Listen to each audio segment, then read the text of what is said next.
جی ناظرین، دل اپنا پاکستان کے ساتھ انتخاب احمد آج ایڈوانس پولنگ میں یہاں پہ پرنسس مارگریٹ جو سیکنڈری اسکول ہے یہاں پہ آئے ہوئے ہیں، اور یہ سرے کی ایک بہت ایسی رائڈنگ ہے جہاں پہ کافی ٹف الیکشن ہوگا. ایڈوانس پولنگ ہو رہی ہے. ایڈوانس پولنگ میں ہم آپ کو اس کا تھوڑا سا حال بتاتے ہیں کہ کل 300 ووٹ پڑے تھے اور آج ایڈوانس پولنگ میں 122 125 کے قریب ووٹ پڑے ہیں. لوگ آہستہ آہستہ آ رہے ہیں. سمر جا چکی ہے، فال کا الیکشن ہے.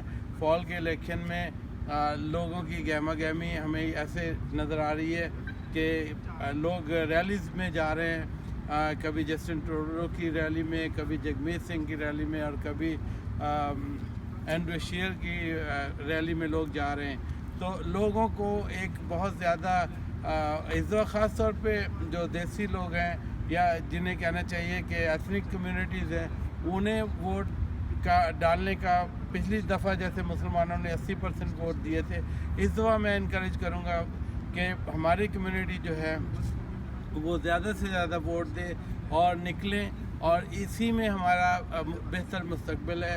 اور ہم چاہتے ہیں کہ ہماری گورنمنٹ جو ہے وہ اس کو دیکھے. جو ہمارے مسائل ہیں جیسے ایجوکیشن میں مسائل ہیں، ٹیوشن فیس ہے، ہاؤسنگ ہے، یہاں بھی اسی طرح کے مسئلے ہیں. کینیڈا میں ینگ جنریشن کے لیے، خاص طور پہ ملینیا جنریشن جو ہے وہ ان کے لیے کافی مسائل ہیں.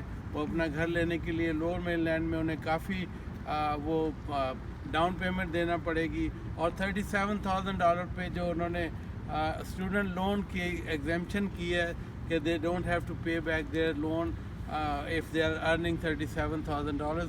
And I don't think that a student when he is working after university degree, he will be making $37,000. Obviously he will be making more money. So there are some issues. Keep in mind that people vote for their right party whom they think that they will protect their right. So Canada is a place Canada is a place where we can ask for our rights and get protected. So keep watching Dil Apna Pakistan and go today and the whole week for advance polling, and make sure we get the results we want. Keep watching Dil Apna Pakistan.